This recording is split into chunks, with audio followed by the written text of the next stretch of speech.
할렐루야.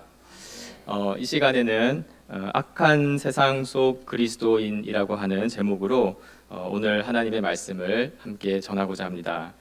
하나님께서 이 말씀을 주실 때 이 자리에 있는 저와 여러분 모두가 하나님의 은혜와 또 주시는 감동이 있기를 바랍니다. 이 말씀을 좀 준비하면서 특별히 창세기 19장의 말씀은 오늘 제목에서도 좀 생각할 수 있듯이 악한 세상의 어떠한 모습을 다루면서 우리에게 메시지를 주고 있는 말씀입니다.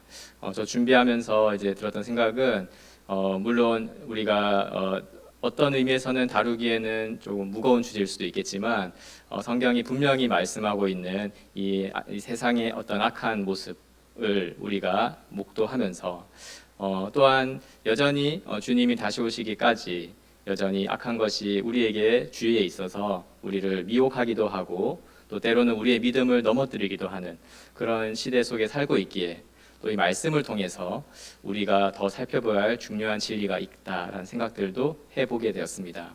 그래서 이 말씀을 함께 여러분과 좀 나누고자 합니다. 이 19장의 이야기의 흐름은 이제 아브라함이 그 18장의 내용에서 세 명의 어떤 나그네가 지나가는 것을 잘 영접하고 또 한 것에서부터 이제 계속 이어지는 이야기입니다. 지난 이 18장에서 생각해 보면 하나님께서 이 세 명의 나그네의 모습으로 두 천사와 함께 이렇게 아브라함을 지나가고 그의 영접을 받았던 것인데 이 세 나그네를 잘 영접한 이 아브라함과 또 이 하나님과의 대화 속에서 우리는 하나님께서 왜 아브라함을 택하시고 또 부르시고 그렇게 해서 자신의 백성으로 삼고자 하시는지 그 목적에 대해서 듣게 되었습니다. 그것은 바로 하나님이 원하시는 의와 공도를 행하는 그런 백성이 되게 하시려고 아브라함을 택하시고 부르셨다고 하는 이 중요한 진리를 살펴볼 수 있었죠. 이 의와 공도라 함은 우리가 흔히 말하는 거룩이라고 번역할 수도 있겠습니다. 그래서 하나님께서 우리를 구원하신 것은 단지 어떤 지옥에 가지 않게 하는 정도가 아니라 그 심판에서 건져내셔서 하나님의 속성과 그 거룩하신 모습에 합한 거룩한 모습으로 살아가는 하나님의 백성으로 우리를 부르셨다는 사실을 우리는 살펴보았습니다. 이어진 그 대화 속에서 특별히 소돔을 향한 하나님의 심판의 예고를 아브라함이 딱 들었어요. 그리고 나서 아브라함이 하나님께 간구하면서 주고받은 대화에서도 우리는 아주 중요한 진리를 살펴볼 수 있었습니다.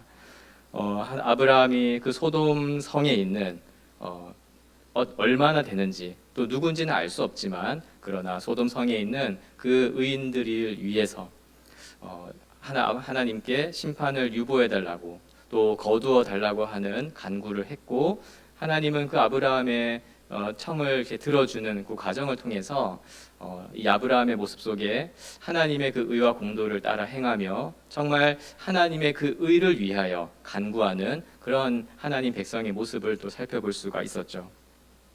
그 아브라함이 50명, 40명, 30명 이렇게 의인의 숫자를 이야기하면서 이어간 대화 속은 단지 어떤 소돔에 살아가는 사람들을 향한 그 인간적인 정, 어떤 불쌍함이라든지 긍휼함 때문이 아니라 사실은 그 의인과 함께 소돔을 멸하시면은 하나님의 그 의가 손상되기 때문에 그런 것이 합당하지 않습니다라고 하면서 오히려 그가 인간적인 정 때문이 아니라 하나님의 의를 위하여 관심을 기울이고 하나님께 간구하는 그런 모습을 볼 수가 있었습니다.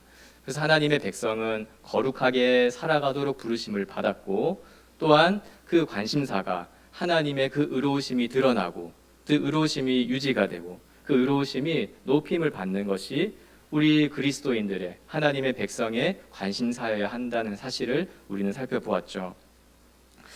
이제 이야기는 계속 이어져서 이제 소돔성에서 벌어진 이야기를 성경은 기록하고 있습니다.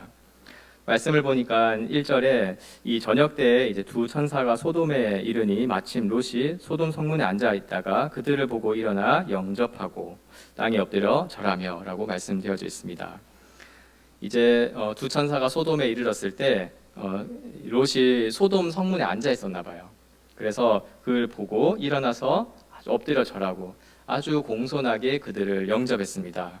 마치 아브라함이 18장에서 그 세 명의 나그네를 보고 달려가 공손하게 영접한 것처럼 소돔 성, 그 악한 성이지만 그러나 롯은 아브라함과 같이 이렇게 나그네를 대접하는 그런 모습들을 보여주었습니다. 그런데 2절을 보시면 본래 2절에 보니까 이르되 내 주여 돌이켜 종의 집으로 들어와 발을 씻고 주무시고 일찍 일어나 갈 길을 가소서 이렇게 롯이 말하니까 그 두 천사 그들이 이르되 아니라 우리가 거리에서 밤을 새우리라 이렇게 이야기했습니다. 그러니까 원래 이 말씀을 보면 두 천사는 소돔으로 가서 그 길거리에서 밤을 지새우려고 했던 것 같아요. 노숙하면서 이렇게 지내려고 하는 계획이 있었습니다. 왜냐하면 이 두 천사는 소돔에 이렇게 여행을 간 것이 아니라 하나님이 보내셔서 이 소돔의 죄악을 직접 보고 그 자신이 경험함으로써 이 소돔의 죄악이 정말 크고 그리하여서 하나님의 심판을 받기에 합당하다고 하는 것에 대한 증인의 역할을 하는 것이었기 때문에 두 사람은 이제 밤에 이제 이 바깥에서 그런 밤을 지새우려고 했던 것입니다. 그래서 이 이유는 창세기 18장 20절과 21절에 이렇게 잘 볼 수 있는데요. 여호와께서 또 이르시되 소돔과 고모라에 대한 부르짖음이 크고 그 죄악이 심히 무거우니 이제 내가 내려가서 그 모든 행한 것이 과연 내게 들린 부르짖음과 같은지 그렇지 않은지 내가 보고 알려고 하노라라고 말씀하셨죠. 특별히 이제 두 천사가 간 것은 이 증인이 되려면 어떠한 사건의 증인이 되려면 법적 증인이 되려면 이 2명 이상의 목격자 증인이 필요했기 때문에 이 두 천사가 갔던 것 같습니다. 그런데 이제 3절에 보니까 롯이 아주 간청을 했던 것 같아요. 그래서 그러지 마시고 제발 집으로 와주십시오. 그래서 너무 간청을 해서 두 천사는 이제 롯의 집으로 들어가게 되었습니다. 그런데 이제 사건이 하나 발생을 하죠. 4절에 보니까 이제 그들이 이렇게 이제 롯의 대접을 받은 다음에 이제 누울 때가 됐어요. 저녁이 된 거죠. 4절에 보니 그들의 눕기 전에 그 성 사람 곧 소돔 백성들이 노소를 막론하고 원근에서 다 모였습니다. 이렇게 모여가지고 어떤 것을 하려고 하니까 5절에 보니 롯을 불렀어요. 그리고 그에게 이르되 오늘 밤에 내게 온 사람들 그 두 나그네 어디 있냐 이렇게 질문하는 거죠. 그리고 나서 이끌어 내라 우리가 그들을 상관하겠다라고 하는 무리들의 이런 큰 목소리들을 냈던 것이죠. 여기에서 이 장면에서 보시면 정말 이 롯의 집에 두 사람이 착 머물고 있는 이 조용한 곳에 온 동네 사람들이 소돔 성이었으니까 우리로 치면 이런 뭐 서울과 같은 큰 도시에 많은 사람이 모여 있는 거였겠죠. 이런 군중이 막 모여가지고 그 집을 에워싸고 있는 상황인 거예요. 성경은 이들을 묘사할 때 4절에 보면 노소를 막론하고 모였다고 되어져 있습니다. 이 소돔의 백성들은 지금 이 롯의 집에 와 있는 두 나그네에게 죄를 범하려고 지금 모여 있는 상황인 건데 마치 여기에는 노소를 막론하고 모였어요. 그러니까 나이가 많을 뿐 아니라 나이가 어린 자까지도 이 소돔의 죄악에 깊이 물들어 있는 모습을 잘 보여주는 장면이죠. 그리고 심지어 그 근처에 있던 사람들이 모인 게 아니라 원근에서 모였습니다. 그러니까 이 두 나그네가 이제 소돔 성문을 지나와서 들어가 있는 것을 봤거나 이런 소식을 들은 사람들이 듣고 막 소문에 이렇게 해가지고 뭐 당시에 카톡이 있었는지 모르겠습니다. 뭐 그런 것들 해서 소식을 다 전해서 들은 사람이라면 다 모인 거예요. 그래서 이 원근에서 특별히 멀리서도 이 소식을 듣고 죄를 범하려고 모인 이런 모습들을 보면 이들이 그저 단순한 호기심에 뭐 이게 유명하니까 모인 정도가 아니라 정말로 그 죄를 범하기 위해서 아예 그 모든 정신과 그 마음이 완전 몰두해 있는 그런 상태인 것을 잘 보여주는 장면이라고 할 수 있죠. 그러니까 이들이 이 노소를 막론하고 또 원근에서 모였던 이 모습 자체는 이 죄를 범하는 인 것이 어찌 보면은 소돔성의 사람들에게는 그 인생의 목적과도 같은 것이 되었고 그리고 아주 그것이 즐거운 기쁨의 원천이 되어진 그런 끔찍한 상황인 것을 잘 보여줍니다. 이제 이런 장면을 제가 생각하면서 우리가 이제 보면은 이렇게 이제 아주 비슷한 예일지 모르겠지만 이게 저는 이 뉴스라든지 이렇게 볼 때 그 어떤 사람들이 이제 명품을 구입하려고 막 줄 서 있고 밤 전날에 텐트를 치고 있고 막 이런 장면이 이렇게 연상이 되어졌어요. 뭐 이제 물건이 귀하고 몇 개 없으니까 빨리 서서 구하기 위해서 이제 그런 행동들을 하죠. 근데 지금 이들은 뭐 그런 물건을 구입하려고 모인 정도가 아니라 이 죄를 범하기 위해서 이렇게 밤에 모여서 줄 서서 이렇게 마치 그것을 위해서 이렇게 살아가는 자처럼 마치 이렇게 줄 서가지고 뭐 1등으로 뭘 딱 사면은 얼마나 뭐 이렇게 뿌듯하고 기쁘겠습니까? 이걸 자신이 쓰든 뭐 다시 되팔기를 하든지 어쨌든 굉장히 어떤 기쁨의 이런 느낌을 얻을 텐데 소돔에 있는 사람들은 마치 그런 사람들처럼 그런 모습으로 하되 그들이 지금 하고자 하는 것은 죄를 범하기 위해 하고 있는 장면인 거죠. 이들이 범하려고 하는 죄는 뭐냐니까 5절 마지막에 보면 우리가 그들을 상관하겠다 이렇게 번역되어져 있습니다. 이 상관하다는 이야기는 성적인 관계를 맺겠다고 하는 표현입니다. 그러니까 조금 더 이제 좀 직설적으로 표현하자면 지금 이들은 집단적으로 그 동성을 강간하겠다고 하는 그런 죄를 그냥 하겠다고 막 말을 하고 있는 거예요. 외치고 있고 빨리 이끌어내라라고 하는 이야기를 하고 있는 거죠. 그러니까 사실은 진짜 그 정신이 나간 정말 이게 제가 단상이어서 험한 말을 할 수 없지만 진짜 험한 말이 나오는 그런 상태에 있었던 사람들인 거예요. 특별히 이 성관계를 맺겠다, 성적인 이런 범죄를 저지르겠다 하는 것은 이 하나님이 정하신 이 소중한 질서를 완전히 무시하고 부정하는 상태에 그냥 놓여져 있다는 것을 생각하게 합니다. 원래 하나님께서 이 세상을 창조하실 때 그 인간의 많은 제도와 문화와 문명들은 우리 인간이 만들어낸 것들이지만 그 중에서도 결혼과 가정이라고 하는 제도와 조직은 하나님이 창조하신 거였어요. 그렇기 때문에 하나님이 창조한 사실 유일한 제도이자 모든 제도의 기반이라고 하는 것이 바로 결혼과 가정이고 이것을 형성하기 위해 하나님은 어떠한 성적인 질서를 만들어 주신 것인데 이것을 지금 소돔 사람들은 그냥 완전히 무시하고 오히려 부정하고 망가뜨리고 있는 그런 죄를 아주 일삼고 있었다는 것이 아주 우리로 하여금 굉장히 충격적으로 다가오게 만들고 너무나 이 장면이 이상하고 너무 괴기스럽고 끔찍하게 다가오게 만드는 것 같습니다. 원래 사람은 그렇지 않았어요. 하나님이 세상을 창조하실 때 이 정하신 질서는 다음과 같았습니다. 창세기 2장의 말씀을 잠깐 보면 우리가 그것을 볼 수 있는데요. 창세기 2장 22절에서부터 보면 여호와 하나님이 아담에게서 취하신 그 갈빗대로 여자를 만드시고 그를 아담에게로 이끌어 오시니 아담이 이르되 이는 내 뼈 중에 뼈요 살 중에 살이라 이것을 남자에게서 취하였은즉 여자라 부르리라 하니라. 이러므로 남자가 부모를 떠나 그의 아내와 합하여 둘이 한 몸을 이룰지로다. 아멘. 이렇게 하나님은 창조 때 이 남자와 여자의 이 질서를 정하시고 둘이 한 몸을 이루어 가정을 이루게 하시고 이것을 통해서 하나님 나라의 하나님의 백성들이 어떠한 관계 속에서 살아가는지를 정해 주신 것인데 소돔은 이러한 질서들을 깡그리 무시하고 있었던 것이라는 걸 알 수가 있죠.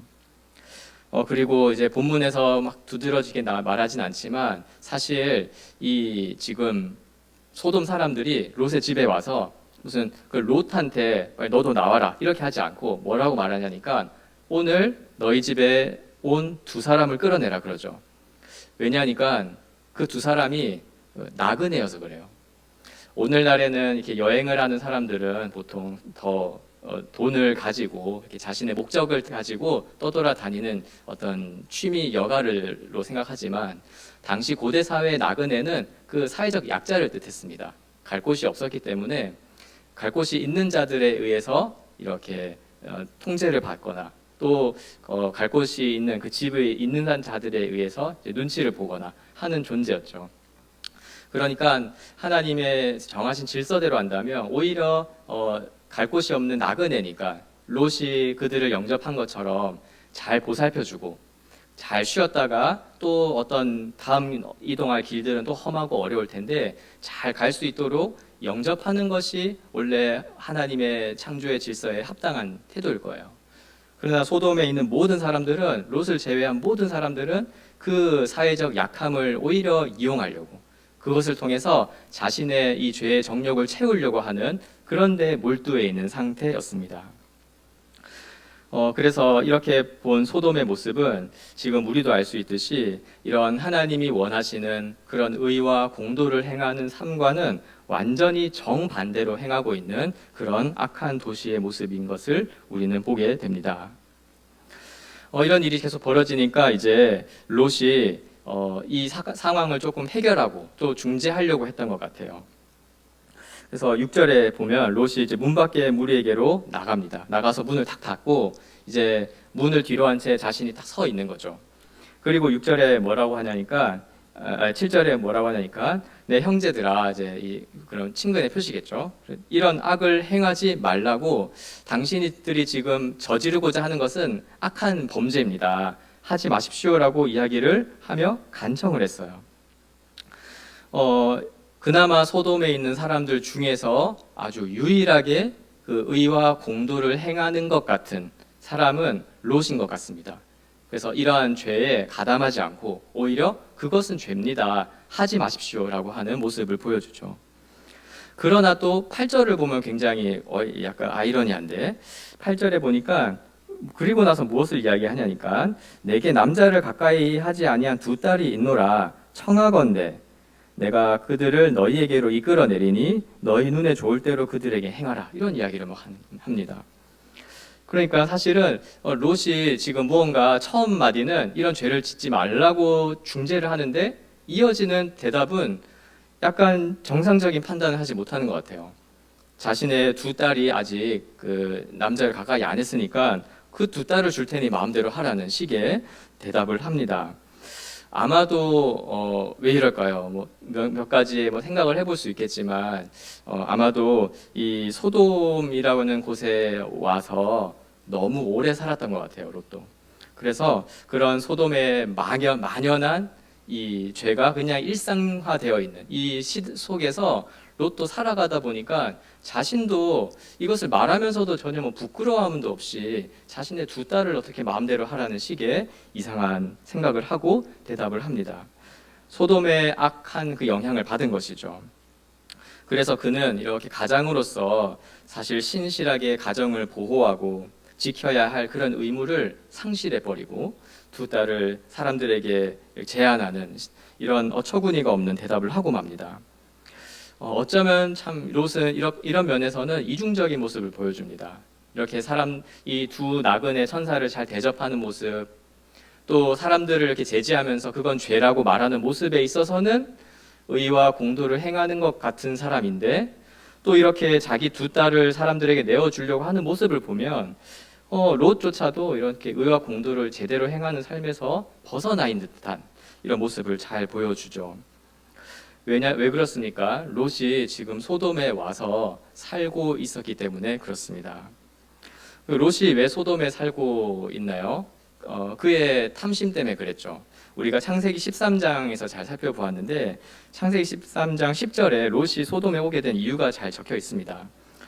이에 롯이 눈을 들어 요단 지역을 바라본즉 소알까지 온 땅에 물이 넉넉하니 여호와께서 소돔과 고모라를 멸하시기 전이었으므로 여호와의 동산 같고 애굽 땅과 같았더라. 여호와의 동산 같고 애굽 땅과 같은 그런 보기 좋은 땅이었기에 롯이 선택해서 가다가 이르다 보니 소돔에 이르게 된 거죠. 그리고 이 소돔에서 살아가는 롯의 상태는 그가 아무리 그 아브라함의 조카이고 또 아브라함과 함께 이렇게 하나님의 부름을 받아 이동하면서 수많은 것들을 경험했을지라도 소돔성에 딱 들어가서 어떤 자신의 눈에 보기 좋은 대로 선택한 그 삶의 결과는 그도 역시 소돔의 악한 죄악의 영향을 받고 있는 모습으로 나타났다는 것을 우리는 생각해 보게 됩니다. 이제는 뭐 이 문제는 너무 걷잡을 수 없이 커지게 된 거죠. 뭐 롯이 말려도 소용도 없고 사람은 듣지도 않습니다. 그럼 이제 뭐만 남았을까요? 이 범죄를 이 성적인 범죄를 저지르는 일밖에 사실 남지 않았어요. 그런데 이때 이제 하나님께서 보내신 이 두 천사가 이 문제를 해결함으로써 이야기는 끝이 나게 됩니다. 9절에 보니까 이제 롯이 말을 들으니까 소돔 사람들은 이제 더 흥분을 하게 됩니다. 그래서 9절에 물러나라 그러면서 이 거류하는 자가 우리의 법관이 되려고 한다 막 이래요. 그래서 너도 들어와서 그냥 거류민인 주제에 우리의 법관, 우리를 다스리는 무슨 그 뭐 앞에 서서 다스린 자가 되려고 하냐 이러면서 막 뭐라 합니다. 그 당시의 고대 사회의 어떤 자료를 살펴보면 특별히 이제 성문 앞에 앉아 있었다 이런 표현은 그 롯이 이런 지위가 있는 사람, 그 도시에서의 대표적인 공간이 성문이 있고 관문이기 때문에 그 주변에 앉아 있어서 이렇게 지내고 있다는 것은 나름대로 롯도 그 소돔이라고 하는 도시에서 어느 정도의 지위가 있었던 것을 생각할 수 있게 만들어 줍니다. 그리고 사람들이 롯이 이렇게 말하는 걸 보면서 그러니까 넌 법관이 되려고 하나 보다 이렇게 말을 들을 정도로 나름대로 롯은 지위가 있었던 것 같아요. 그러나 그의 말이 전혀 사람들에게 아주 의로운 선한 영향력을 끼치지는 못하고 있었습니다. 그래서 이제는 이 완전 광기 수준의 정욕에 완전히 휩싸인 이 소돔 사람들이 롯을 이제 위협했죠. 그리고 뭐라고 말하냐니까 너도 가만히 안 둘 거다. 그리고 이제 밀치고 막 문을 부수고 이제 들어가려고 했습니다. 마치 이 술에 취한 사람이 어떤 말도 듣지 않고 완전 인사불성이 되어서 막 하고 있는 모습인 것처럼 이 사람들은 이제 죄를 짓고자 하는 정욕에 완전 취해버린 거예요. 이건 죄라고 말하는 거. 또 그것은 정말 심각하다고 아무리 대해도 들리지도 않고 그냥 오로지 한 가지 목적이 있는 거죠. 그 죄를 빨리 짓는 것. 그래서 내 정욕에 내 욕심을 채우는 것. 이거 말고는 눈에 보이지도 귀에 들리는 것도 마음에 품은 것도 없는 그런 상태가 되어져 버렸습니다. 그러니까 문을 부수려고 이제 하는 거죠. 그러니까 이제 그 안에 있던 두 사람들, 이제 10절에서 말하는 그 사람들은 이제 문 안에 있던 그 사람들, 곧 두 천사를 의미합니다. 이 사람이 손을 내밀어서 롯을 안으로 딱 구출하고 그리고 나서 문을 딱 닫아버린 후에 11절에 보니 문 밖의 무리를 대소를 막론하고 그 눈을 어둡게 하여서 그들이 문을 찾느라고 헤매게 만듭니다. 이제 완전히 이 이제 두 천사가 그 모든 사람의 눈을 멀게 만들어요. 눈을 어둡게 했다 이 말은 이제 실제로 실명을 했다는 의미입니다. 그래서 이 위기의 상황을 종결시키고 이제 이야기는 끝이 납니다. 근데 제가 이 말씀을 보면서 너무나 여전히 이상한 장면을 보게 되었어요. 특히 11절에서 그 눈을 어둡게 했는데요. 그들이 문을 찾고 있어요. 이게 뭔가 저는 생각이 들었습니다. 여러분 이렇게 뭔가 죄를 범하려고 하고 내 마음에 안 좋은 마음을 품어서 자신이 뭐 죄인 줄 보통 보면 죄인 줄 알고 짓기도 많이 하죠. 그러나 어쨌든 내 정욕이 불타니까 막 할 텐데 그러다가 이렇게 하나님이 치신 것처럼 딱 눈이 멀어버리면 본능적으로 인간은 무슨 생각을 하겠습니까? 딱 눈이 먼 순간 내가 지금 뭔가 잘못하려고 한 거구나. 뭔가 어떤 전능한 신이 나를 막으시는 거 아닌가 하면서 자신을 돌아보고 혹은 최소한 당황해하거나 두려워하는 게 정상이지 않겠습니까? 그런데 이들은 어떻게 하냐니까 딱 눈이 딱 멀어졌는데 무슨 생각을 하냐면 왜 눈이 멀어졌지 이런 게 아니라 문이 어디 있어 이런 거야. 그 두 사람 빨리 어디 있어? 그 내가 먼저 해야 되는데 이런 식의 움직임을 짓는 거예요. 그래서 이러한 눈이 멀고 실명이 된 이후에도 여전히 그 문을 열고 들어가려고 하는 소돔 사람의 모습을 보면 정말로 이 하나님의 큰 심판을 받아야 하는 자신의 그런 운명도 전혀 모른 채 완전히 정욕을 채우려고 하는 그리고 그것을 따라 살아가고 있는 죄인의 모습을 소돔 사람의 모습이 잘 보여주게 됩니다. 이렇게 사실은 집단적으로 이렇게 실명을 딱 당했으면 원래 이 소돔 사람에게는 이게 임박한 하나님의 심판에 대한 징조였을 것 같아요. 진짜 하나님이 죄를 가만히 두지 않으시고 너희들의 그 죄를 가만히 두지 않으신다. 이렇게 하는 징조였을 텐데 소돔 사람 중에 어느 한 사람도 이것을 하나님의 심판과도 연결하지도 않고 자신들의 죄악을 돌아보지도 않은 채 여전히 그 문을 찾으려고 하는 그런 모습으로 계속해서 나타나고 있었습니다.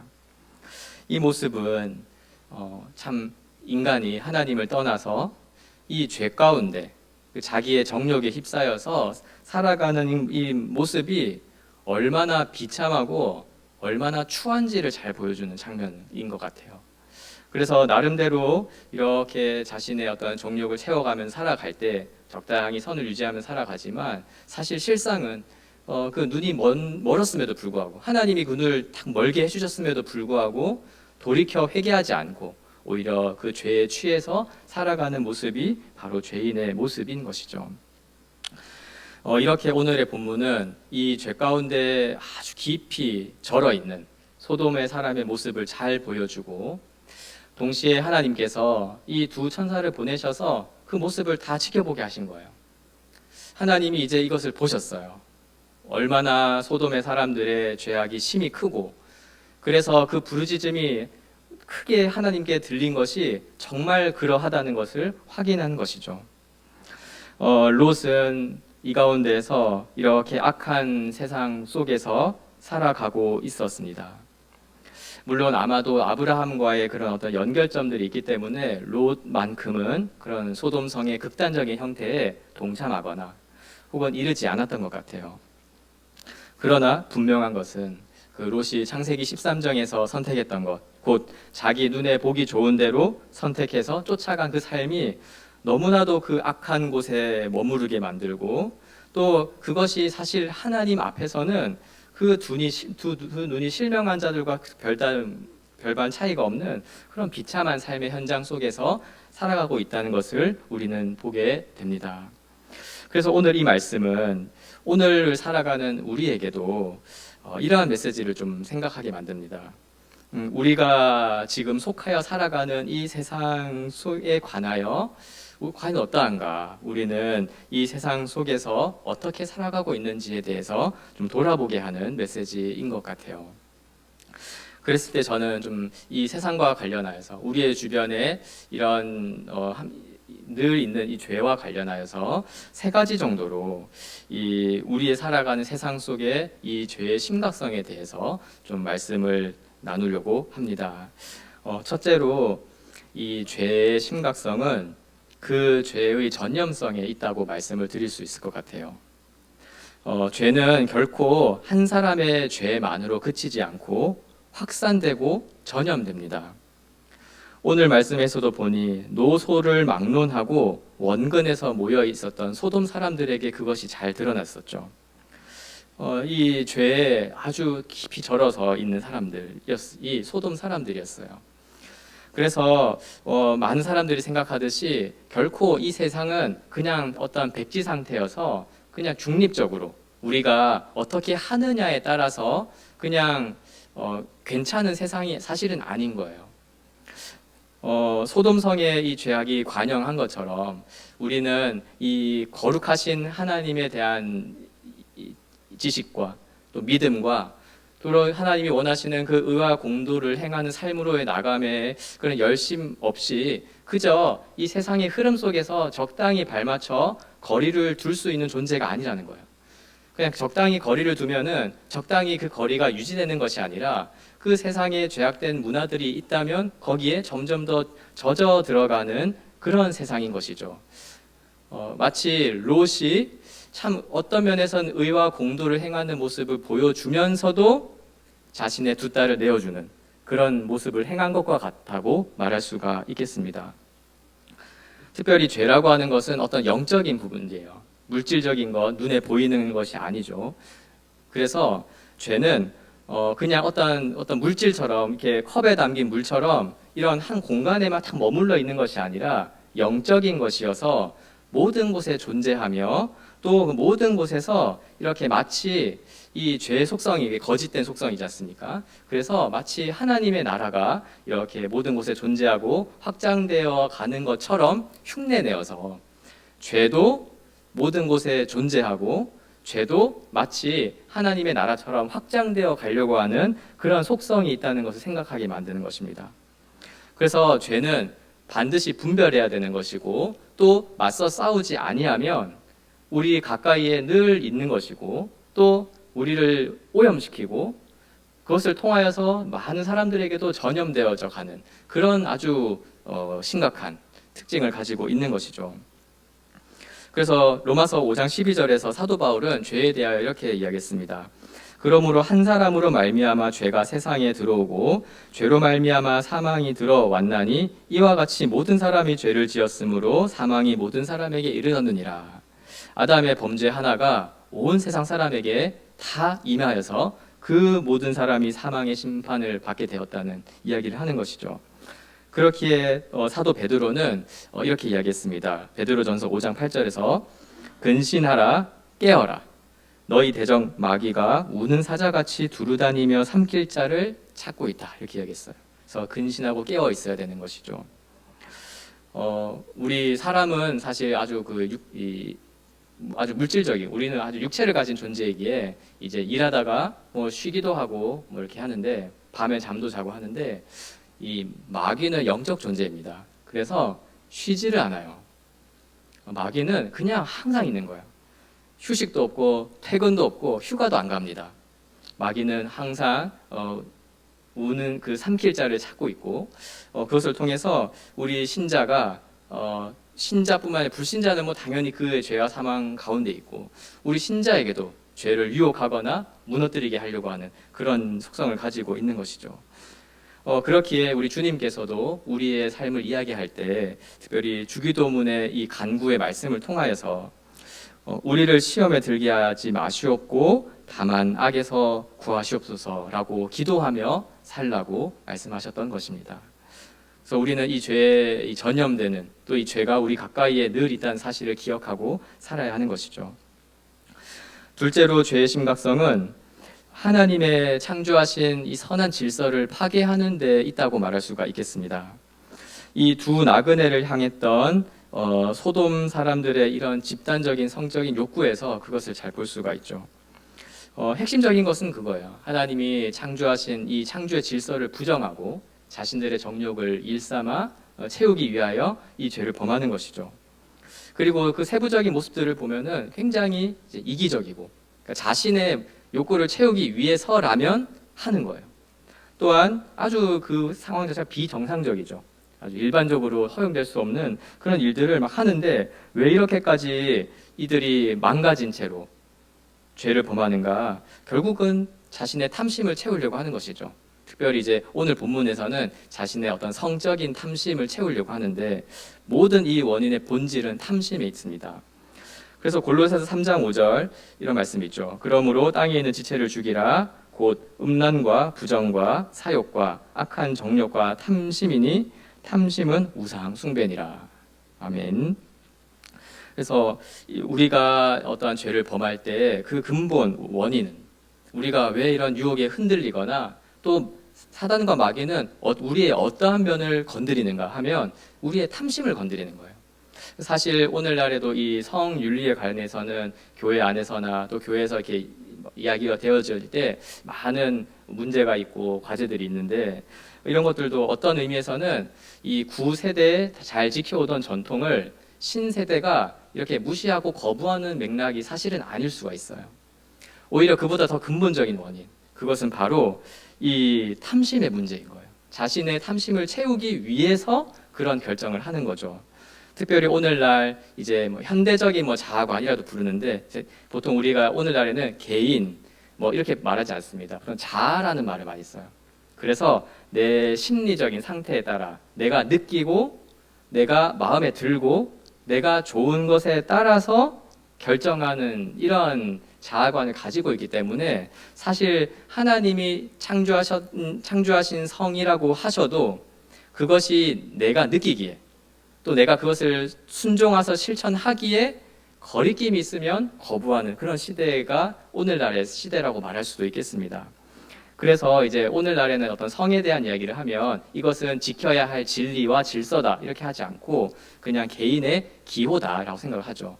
마치 이렇게 그런 것 때문에 이제 이런 문제나 대화들이 굉장히 어려워지고 있는데 뭐 이런 세부적인 이야기를 이 시간에 말할 수는 없겠지만 중요한 것은 이 죄라고 하는 것이 하나님의 본래 만드신 선한 창조 질서를 망가뜨려 놓고 또 그것을 마치 우리를 억압하는 이것 마냥 왜곡시켜 놓았다는 것이 심각한 문제라고 할 수 있겠죠.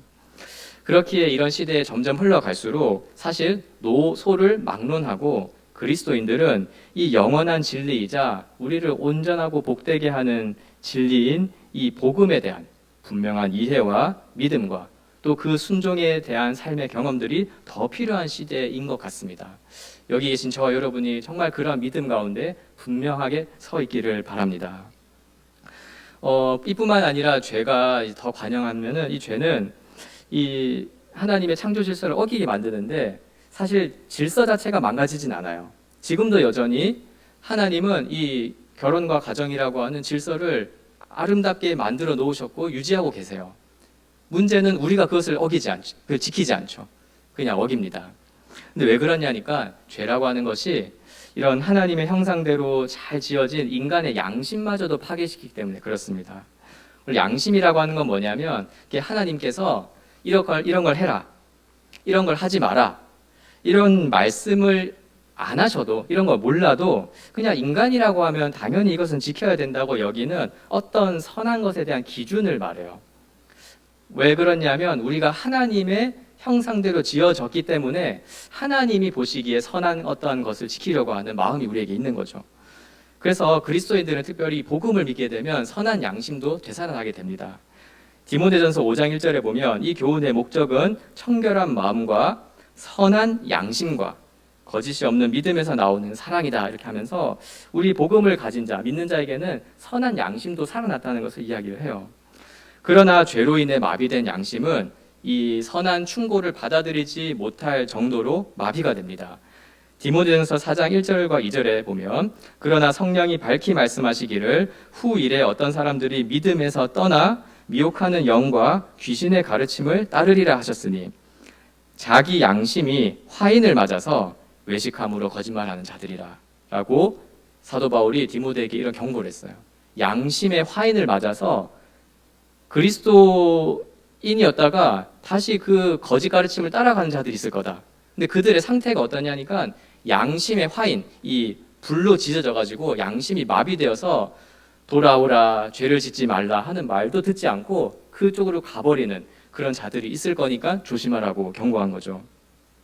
마치 오늘 말씀에서 그 문 밖에 나와서 문 닫고 롯이 이렇게 충고를 하고 형제들아 이 죄를 범하지 말라 이렇게 하면서도 이런 말을 들으면서도 듣지도 않고 두 천사를 통해 전체를 다 실명을 시키셔도 눈이 보이지 않는데 여전히 태도를 바꾸지 않고 막 문을 찾으려고 하는 그런 소돔 사람들의 모습은 마치 이런 양심이 파괴된 모습이라고 말할 수가 있겠습니다. 그래서 이 죄라고 하는 것은 아주 심각한 것이죠. 마지막으로 이런 현상들보다 더 중요한 죄의 심각성은 바로 죄를 향한 하나님의 공의로운 심판에 있다는 것입니다. 하나님은 오늘 말씀처럼 만물의 주님으로서 이 세상의 모든 관영한 죄악을 다 지켜보고 또 계시는 분이죠. 우리의 개인의 경험에서 또 어떤 역사적으로 그리고 내 눈에 보이는 가시적인 어떤 심판이 없다고 해서 하나님은 죄에 대하여 무관심하거나 혹은 괜찮다고 넘어가시는 것이 아니라고 하는 사실을 우리는 꼭 기억해야 하겠습니다.